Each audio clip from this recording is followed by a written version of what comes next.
Hey everybody, it's Jeremy Lord here. Welcome back. This is the third and final part of my Adobe Photoshop kind of digital painting basics. So if you're a beginner opening Photoshop for the first time, trying to figure out what all the menus are, how do I get started digital drawing and painting, the stream is for you. So we've already done episodes 1 and 2, as I mentioned. This is episode 3, and this is where we'll leave it. But what we've kind of done in the last couple of weeks is we've taken a look at first kind of how to set up your window panels, like all the different kind of panels that you'll need, all the different tools that you'll need and those that you won't, as well as kind of getting into sketches. So week 1, first stream, we looked at like basic stuff, selections, brushes, how to kind of basically get started with all this. Week 2, we started getting a little bit more nitty gritty. We looked at custom brushes. We looked at editing settings on brushes to get certain effects.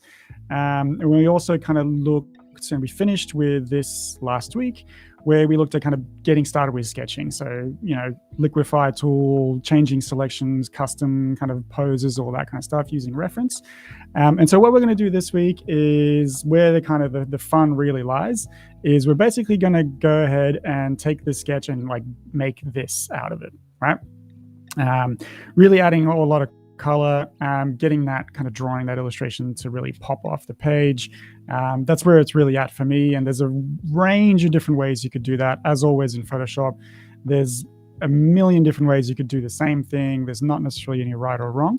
What I'm going to show you guys today is kind of, I guess, the most logical ones, I guess, if that's the right word. I'm not sure it is, but whatever. The easiest ones, the simplest ones, and the ones that you're most kind of likely to use, depending on the style. So there's 2 different main things that we're going to look at when we're doing this. The first one is kind of cell shaded, and then the second one is a little bit more kind of softer, a little bit more blended in that sense. And so we'll start with that one because that's probably the most common one. It's probably the one that will feel the most kind of akin to painting in kind of real life. So what we've got is, obviously we've got this ink drawing. We don't have any color in it yet. As you can see, we've just got a completely clear background. This, by the way, if you ever see this kind of like gray and white checkerboard in Photoshop, that means that you're looking at basically like nothing. There's no kind of information there. And that's what obviously happens when we turn off the background. So just to show you there's no actual color here. So to get started, what I kind of want to do is I want to start by potentially making that a little bit darker in this background color, right? So with that selected, I can go into my image adjustments and go to Hue Sat. Now, we spoke about this in the first 2 streams about using shortcuts. As you'll see in Photoshop, you'll see all of the shortcuts are right there for you to get to use. So use them, absolutely use them all the time. They are shortcuts. They will make your workflow a lot faster, a lot smoother than having to go up in the menus. A lot of the times I forget where these menus even are because I just remember the shortcuts and that's all I really need. So Command U or Control U will bring this up. I use this all the time. You guys will see this pop up a few times today. And I'm just going to lower the lightness down to this kind of like light gray. And that kind of does 2 things. The first is it's a bit of a mental thing. Like it breaks this like fear of a white page. I've got a color here now. It's no longer white. It's no longer this kind of like empty thing. And the second thing is it kind of gives me a little bit of an inkling of like if I was to paint with white, I can kind of see what I'm doing a little bit better. So just drop it down a little bit. Doesn't need to be too much. But just that, I find that's quite helpful. A lot of artists you'll see will start with a gray background and then kind of go on top of that. It's not necessarily required, just a little bit helpful. Next thing we're going to do is we're going to try and make our life a bit easier to get going, right? So what we're going to do is we're going to fill this entire layer with just a flat thing. So then we can make selections, we can kind of do some edits and so on. So I'm going to make a new layer and I'm going to call this base. This is just my way of doing it, by the way. It doesn't necessarily have to be the way that you will do it. That's just the kind of the naming and the process that I will tend to use when I'm doing this.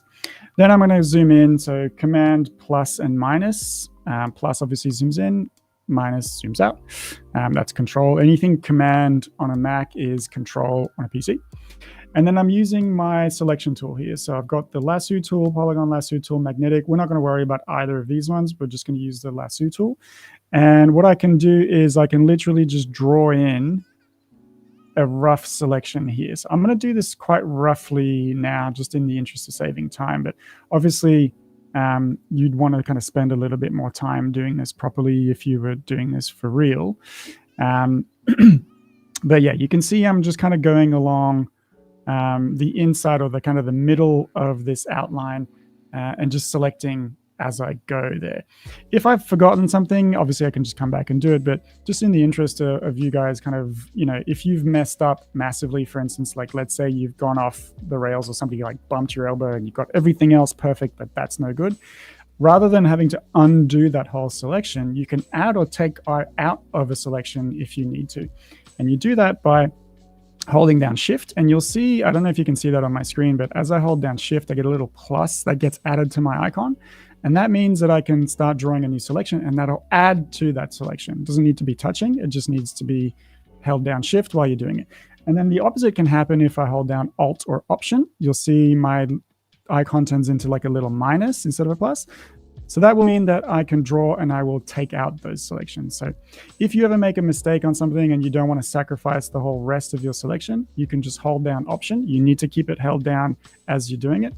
In fact, I'm not even sure that that is the case. No, you don't. All right, so you just need to press option or shift when you start, and then start drawing, and then you can let go and it will do that for you. So I'm going to select that little shoelace there that we got. And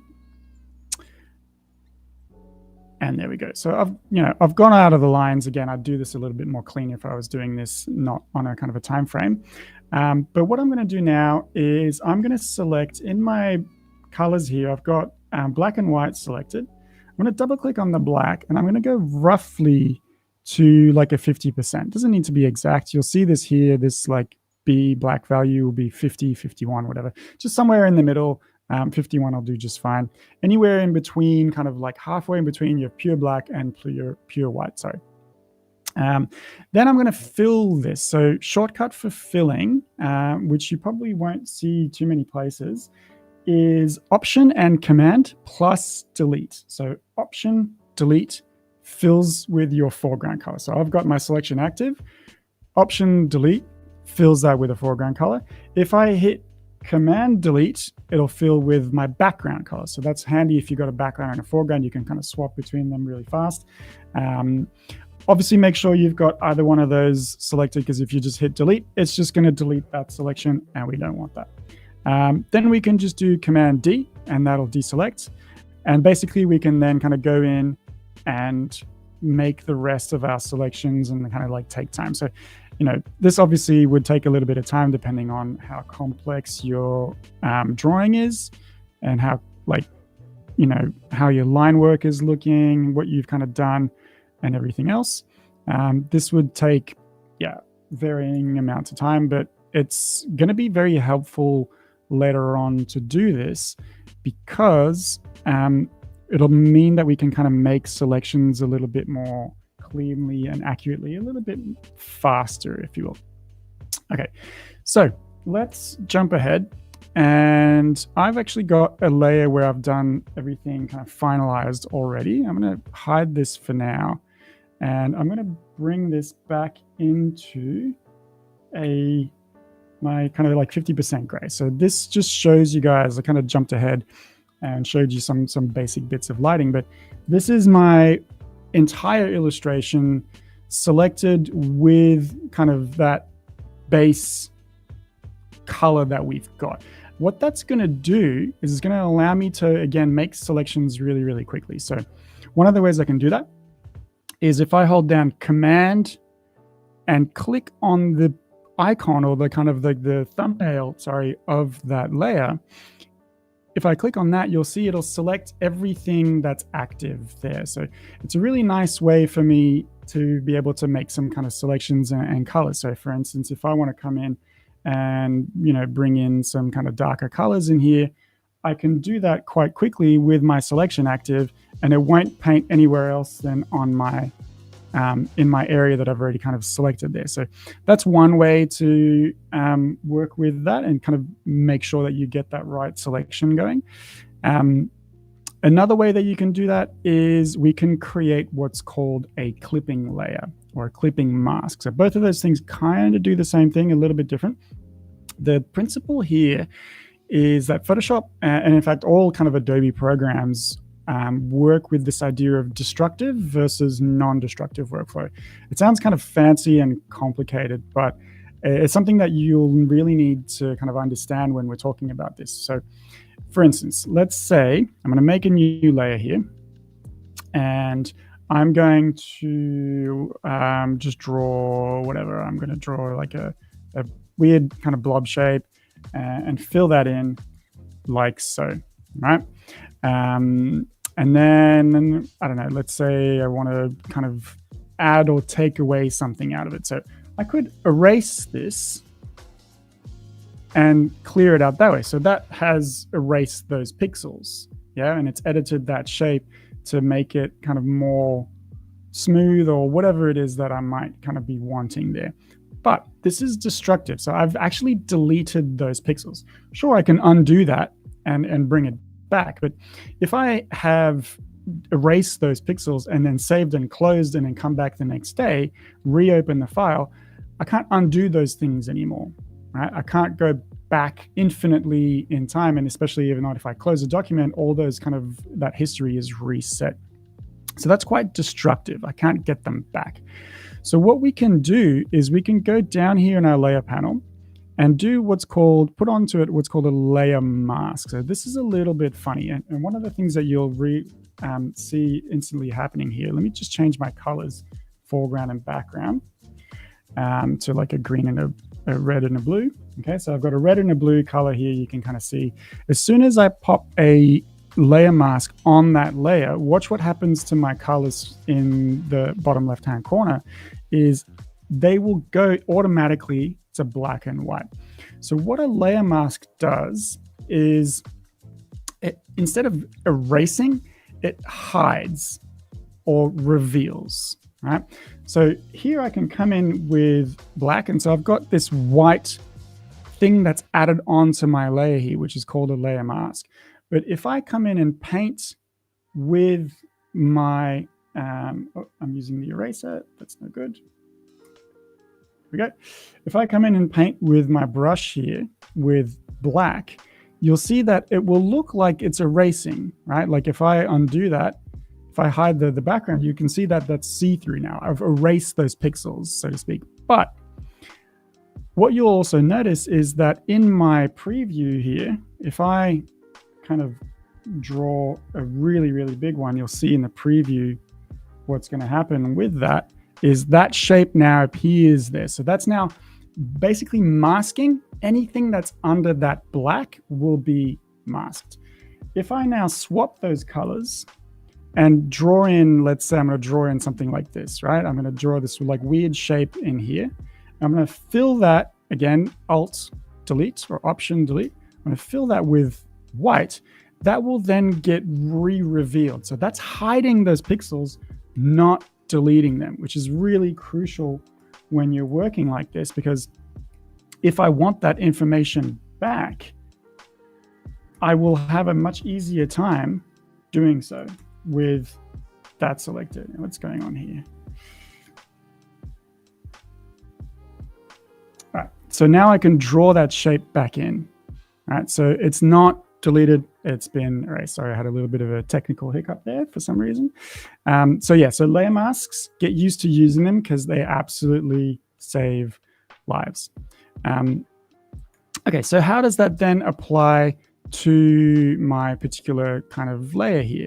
So what I could do is one of two things. I could duplicate this layer and add in a shadow to it, right, on a separate layer if I wanted to. So with that layer selected, I'm going to go ahead and say, all right, I want to duplicate that. So Command J will duplicate that layer. Alternately, you can right click on it and go down to, where is it? Duplicate layer. This one doesn't have the shortcut set up to it, but it is Command J. The reason it's J, I'm not too sure. Command D for duplicate would work, but it's already being used for deselect. One of my friends used to make this joke about it, that it's Command J for duplicate. So this is like a bit of a dumb joke, so you'll remember it that way. But yeah, Command J or right click, duplicate layer, will make an exact copy of that layer in place on your drawing. Then you can go to Command U, bring this up, and we're going to darken this guy up a bit. And then we're going to add a layer mask to that, and we're going to use our lasso tool, and we can start to basically cut out areas where that shading will not operate, right? So for instance, I'm going to make a quick thing like this. Again, this is quite rough, but you'll get the idea in a sec. I'm going to undo that, and it's hiding that area. So now what it's doing is it's revealing the layer underneath it, which is this gray one, and it's only showing me a portion of the darker one that I put on top. The cool thing is, again, because it's a layer mask, if I've screwed up here, or I decide, actually, you know what, I want the shading to come in from the other side, I can undo that and bring in anything that I want. Is completely going to be editable always, always, always, because I've done this non-destructively, right? Because I put it on a layer mask, it means I can keep editing, taking out anything that I want will work really, really well with this. So that's the first way of kind of doing a layer mask in that sense. Let me undo that one, delete that. Next thing I can do if I wanted to is what's called the clipping layer, which kind of works in the same way. And what I'm going to do is I'm going to put this on a separate layer. So again, if you can work on separate layers, it'll help in some instances. But at the same time, you can have also too many layers. So be mindful of that when you're doing this. And I'm going to call this darks. This is going to be my darker tones. And what I can do now is I can basically just come in and I can use the eyedropper tool. So eyedropper tool, command shortcut for that is just the eye on your keyboard, and it brings up this little kind of like eyedropper. And we can select this, double click on our panel here, and go down to like a darker tone, not quite black, but just a much darker gray. And then using our lasso tool, which is L on your keyboard, we can start to draw in basic kind of lighting and shading, right? Now, one of the issues that we might have is not necessarily an issue, it's just extra work, is as you can see, I've gone outside my drawing there. So if I fill this with an area, obviously it's going to fill outside of that. So look, obviously you could say, well, maybe then just kind of stick to the outlines that you created, and then you won't have that issue. But we've already kind of done this work once when we made our grayscale layer here, our base layer. We already did that work. We already did that selection once. We don't want to have to do it again every single time. So what I can do is what's called the clipping layer. As I said, is hovering in between the space in between those two layers and holding down the Option key. You'll see this little pop-up thing, this little square with like a right angle arrow coming down. This means that that's going to clip to anything that's underneath that. Now watch what happens when I make the same kind of rough selection here, but go outside that drawing and then fill it. Only the information that has pixels on it that's not see-through will get affected by that fill. Does that make sense? So what you're looking at here is basically like, I'm only going to apply color to whatever is underneath it. Yeah. So it's a nice way to act quickly and kind of get that tone without having to be too careful a second time around, right? We can just be mindful of what we're doing inside the drawing, and then as soon as we go outside, it doesn't matter. We can just do a really quick, rough one and get that looking as we need. So that's going to be kind of one of the easiest ways to get that basic kind of shading and tone happening in there. If you did, for some reason, want this to be all on the same layer, another way to do the same thing, again, as I said, always a bunch of different ways of doing exactly the same thing, or at least the same looking thing in Photoshop. what we can do is we can get rid of this guy, and I'm going to lock the transparency on this particular layer, right? And I'm going to say, basically, I don't want you to do anything where there is no filled information. So basically kind of the same thing that we did, just a different way of doing it. So with that in mind, what I'm going to do is I'm going to select my grayscale tone here. And I can go to this little kind of checkerboard up here, which is if you hover over something, it'll tell you what it is in Photoshop, which is lock transparent pixels. So basically anything that is see-through, any transparent pixels will get locked. They will not be affected by this. So we can click on that. Shortcut for that is /. So you can see that little kind of padlock icon happening as I hit my keyboard. And now I can go on that layer with my color and do the same thing again. And you'll see basically the same thing will look like it's about to happen, but it's actually doing something a little bit different. First of all, it's on the same layer. So if I wanted to edit this, I might be in a little bit of trouble later on, potentially, maybe not. But it's one of the cleanest ways of working. It's a little bit more destructive than doing our layer mask. Our clipping layer, not layer mask. There's a difference between the two. But it's also an economy of layers in there. So it's something that you can kind of do really quickly. So what we're doing now is I'm adding in kind of basic volumes and tones to my drawing depending on where the light's coming from. So one of the main things with any kind of thing like this is always deciding where your light source is coming from. And you might see artists kind of do this like 3D arrow or something like this to tell you like this is where the light's coming from, and it's kind of coming from us to him a little bit. Or you could decide, all right, the lighting is coming in from behind him and it's hitting the back. It's like always important to decide where the lighting is coming from. That holds true whether you're using Photoshop or whether you're doing analog. But yeah, so we've made this very quick and easy, and I've prepared this kind of for you. You can see this has got highlights in it as well. And it's just got a little bit more kind of contrast. So this already has blocked out all the volumes. Now, the reason it's in grayscale, and this is all about color, obviously, but we're trying to get a sense of kind of shading in here. So getting that shading done in black and white is always going to be a lot easier. And this is our first way of shading. We're going to do this kind of smooth shading, right? So with this all on the same layer, and if you do want to do this kind of technique of smooth shading, of blended lighting and shading, everything does need to be on the same layer. You can kind of work at it a little bit more specifically, a little bit more differently, but it kind of does need to be all on the one layer, if you will. So it kind of limits your options for editing a little bit later on, for at least for kind of like basic stuff. So what I'm going to do is I'm going to go in and select a basic kind of brush. Right, so in here, I've got my basic kind of soft edge brush that has a little bit of like an airbrush. And I'm going to say I want a little bit less of a minimum diameter. I want that to be like 15, 20%. That just means that it's not going to be able to kind of go and be as dark or as small as it can be. And then potentially I'd want to drop the opacity a little bit. We can play around with this and see what kind of happens. And then basically what I'm going to do is I'm going to blend these two colors together.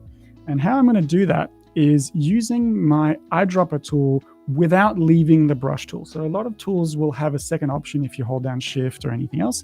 In this instance, if you hold down Option or Alt while you're using a brush tool, you will get this eyedropper, and that means I can eyedrop a color and then start drawing in between those two. And then because I've got a soft edge brush, you can see that it's kind of getting that tone to be a little bit smoother in here.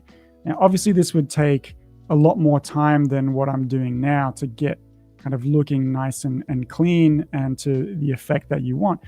But it's a really handy way to get these kind of smooth, softer tones happening when you're painting like this. So this is a lot more akin to your kind of traditional painting potentially, where you're getting a little bit more kind of smooth gradients happening. And as you can see, like I'm keeping my thumb on that I key, on the Alt key on my keyboard, so that I can keep coming back to my eyedropper and selecting in between tones, right? So here I've got like this pure darkest color, but if I press down a little bit lightly, I'm going to get a bit of a mid-tone. So this is going to be good to maybe put in here, come back in there, and just kind of jump back and forth on either side of the fence, if you will, to get this kind of tone looking the way you need it to. So here's kind of how that works in kind of real terms, is if we got this like black and white, I can lock the transparency on this to kind of show you what I'm doing. I'm going to select this, and because I've got it on a soft edge brush, I can kind of paint this gray in here. Then I can select that gray and paint it on the other side. Then I can select this darker one, paint it over here, and keep going and going and going, maybe with a bigger brush potentially to get kind of softer tones. So we can get a pretty like smooth gradient happening in here pretty quickly without kind of being too kind of fussed about it. Now, one of the things that you might be tempted to do when you're kind of working like this is to use the smudge tool, or the kind of or like a blending tool. Most artists will kind of try and tell you not to do that, because you want to retain some element of kind of brushiness to it. You don't want it to be too hazy or smoky, because then it kind of loses definition. And so if you use this guy here, which is the smudge tool, you'll get some interesting effects, but you won't get as much control potentially as we would if we were doing this.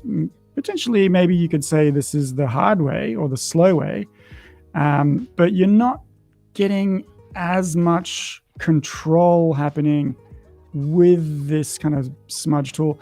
And also, like, it tends to muddy up your drawing. So I would tend to say avoid doing that this way.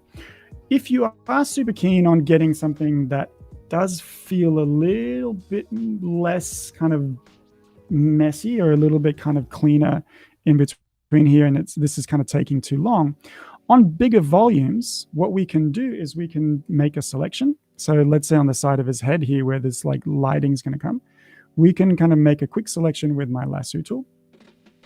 And then I can come in with a brush that's going to be a lot bigger. And I'm going to eyedrop this color, and then I can kind of drop in a color from the side here. Because I've got my selection done, it's going to be a little bit kind of smoother here. Let me undo that actually, because that wasn't the best selection to do. There we go. That's probably going to be a bit better. And there we go. So this is going to give me a much kind of smoother result if you're keen on doing that. And we can do that just with kind of making these selections. Like, for instance, let's say that I want a little bit of a lighter option on the kind of like the palm of his thumb here. I can come in with my brush again and do these kind of soft tones and gradients that will kind of give me that look that I'm going for, without having to do this kind of like blending back and forth, right? Again, you want to do this in black and white, probably because you get this sense of like black and white's a bit easier to use than trying to mix colors at the same time as you're doing shading and lighting. A lot of artists you'll see will do something like this, and then potentially they'll come in with like a color layer on top. So we can do a selection here, let's say, and I'm going to come in with like a red. And this is where we can start to look at blending modes, right? So if I have my red here and I'm going to choose a nice kind of tone, I can fill that in. Again, my selection, my base layer is coming in super handy here, because I've got that happening. But if I go to where it says normal, I've got what's called blending mode. So a lot of these tend to be a little bit kind of wacky. You'll get used to the ones that you want to use. You probably won't be using all of them all the time. One of the more common ones, however, is this blending mode called multiply. And what that does is it kind of hides it kind of adds a color to your tones. So a lot of artists will work this way, whereby they'll get their black and white drawing done and then just come in with a layer on top of that as a multiply. And this will still kind of show them all the tones and everything that they need to be using.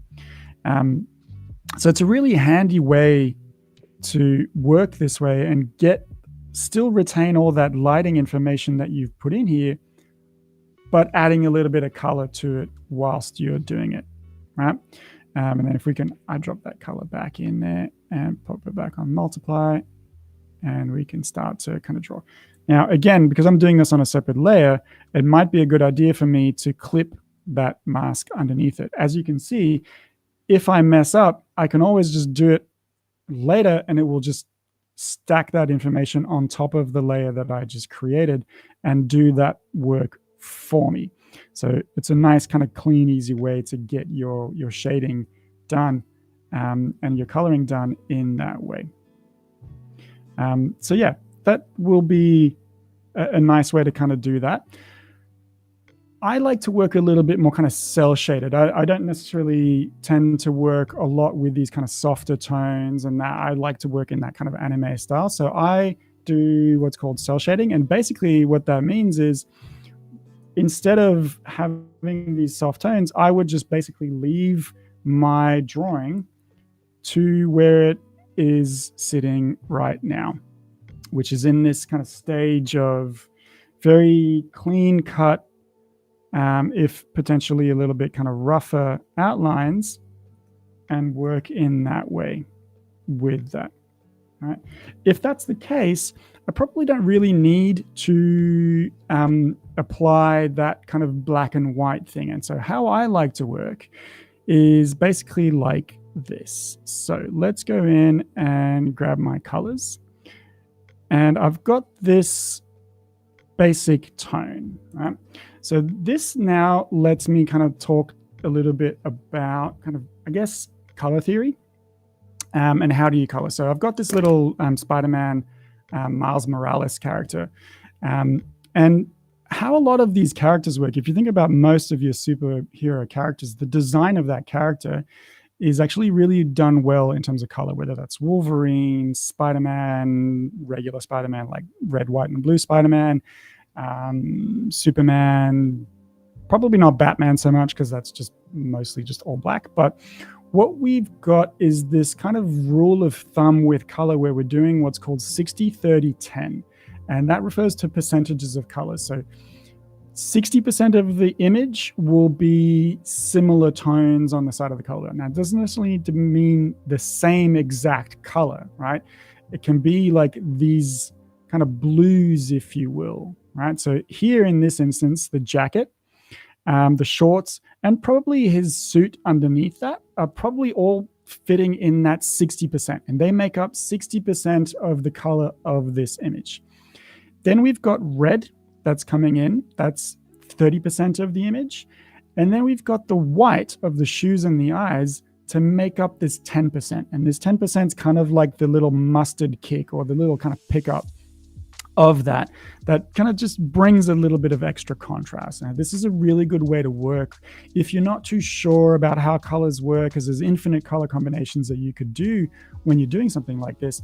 That rule of thumb, and it is just a rule of thumb, it's not a hard and fast rule, can be really handy if you kind of understand how to use it. So as I said, these kind of 3 different tones of blue, which would sit kind of comfortably and pretty close together on the color wheel, they all count as kind of the same.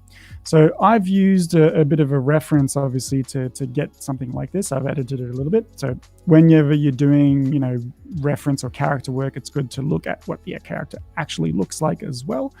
But yeah, we've got this basic kind of tone happening in here.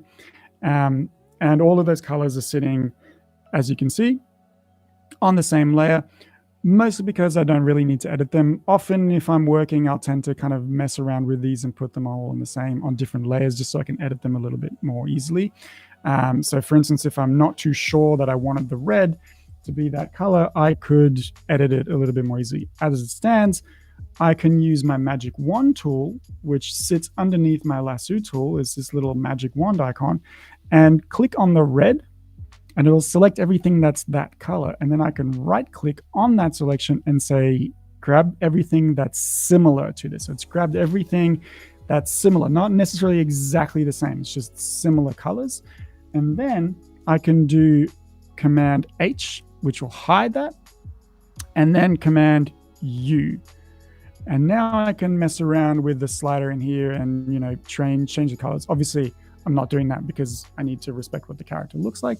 But if I was creating my own, I would be doing this quite a bit. And having those on different layers just makes that a little bit more easy for me working with these kind of tones.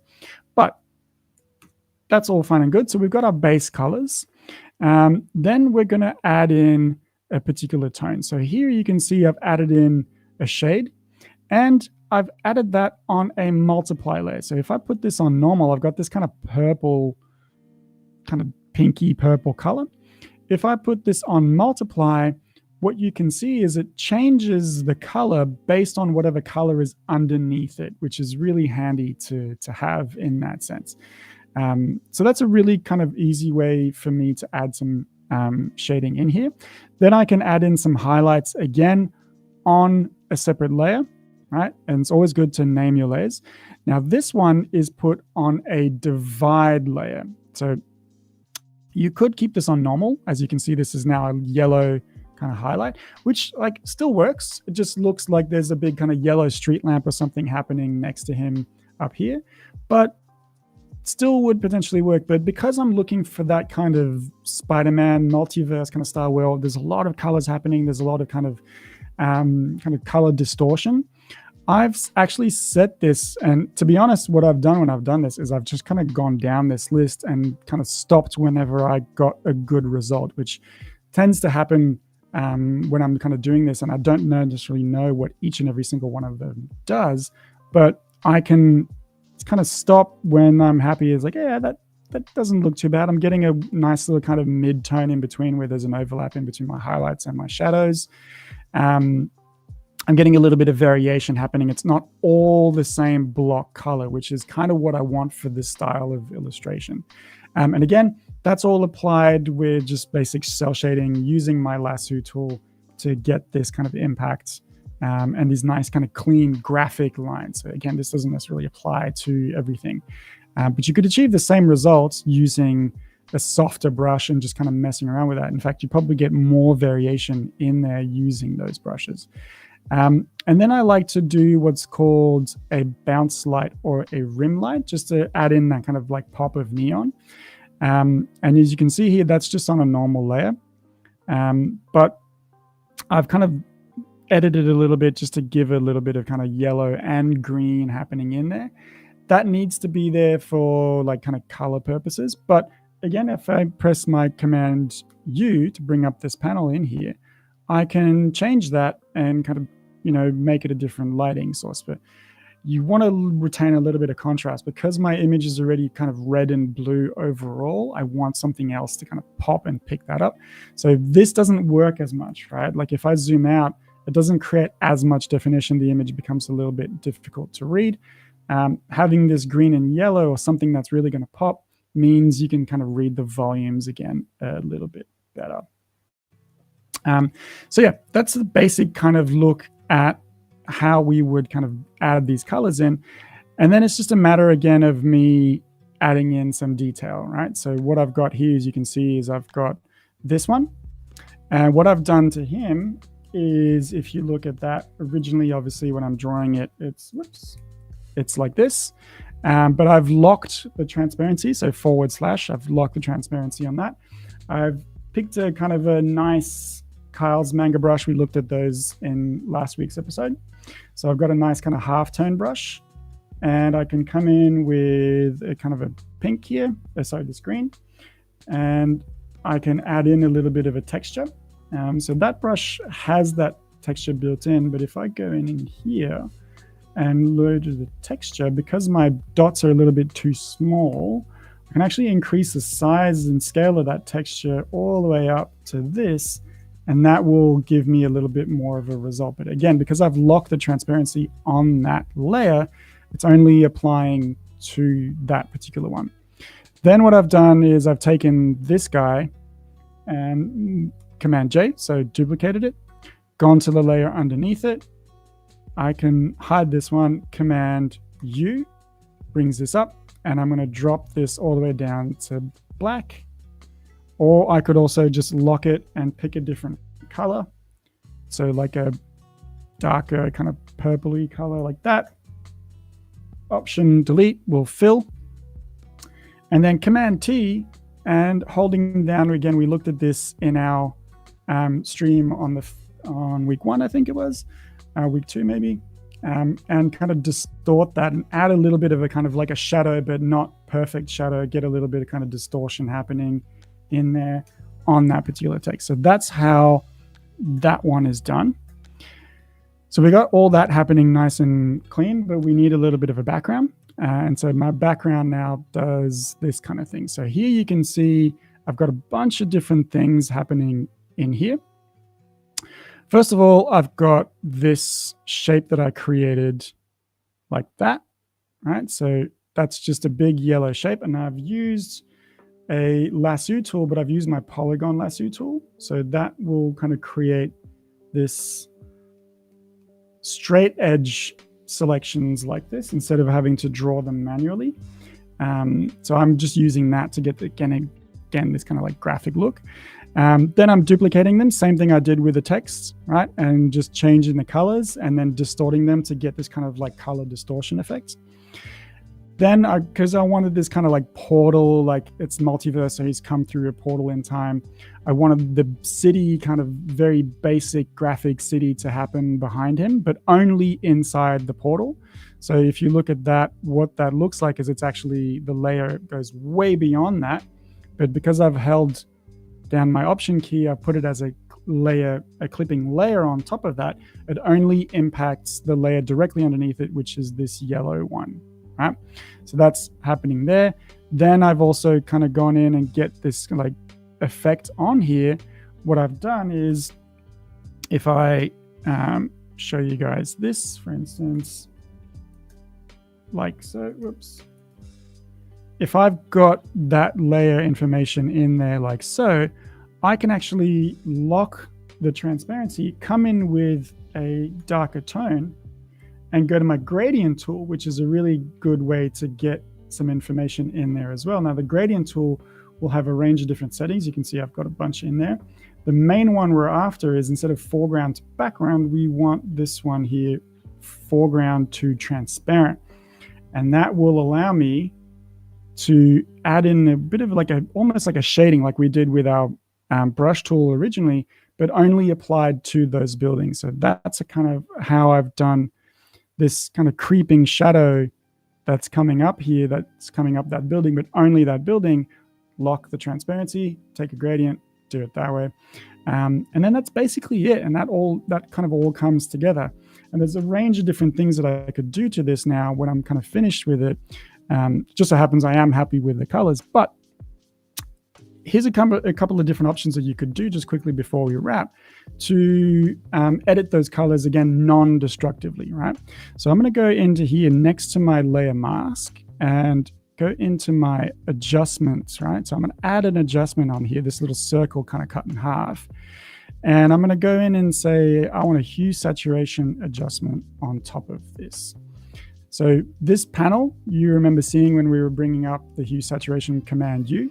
And what this will do is it will say, all right, I'm going to change the colors of all of this. Now, obviously, this is completely like eyeballing it, right? This is like, I'm not too sure what it's going to look like, but it's a good way to get a bit of a cleaner understanding, if you will, of, oh, okay, so I could do this. Maybe these colors would work a little bit better together.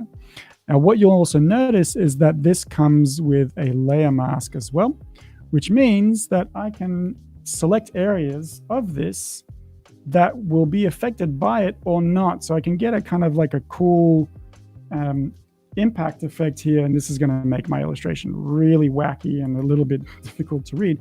But you can see how that kind of comes into play and kind of works that way. So that's basically it for the series of streams. So again, we've kind of covered a range of different things here, from this kind of like basic starting point here, basic brush, getting a sketch going, to creating our own brushes, getting something a little bit more fancy, getting some textures in there, to now like a fully colored illustration with the basic tools. So obviously there's heaps more to explore in Photoshop. There's a range of different ways and styles that you can work with. These are just the basics. There are a lot of the ways that I like to work. But yeah, that's basically it. So hope you guys enjoyed this series. Hope you guys got something out of it. I'm probably going to make a few more on different programs as well. So yeah, thanks for watching them. Again, thanks for joining. We'll see you soon. Take care.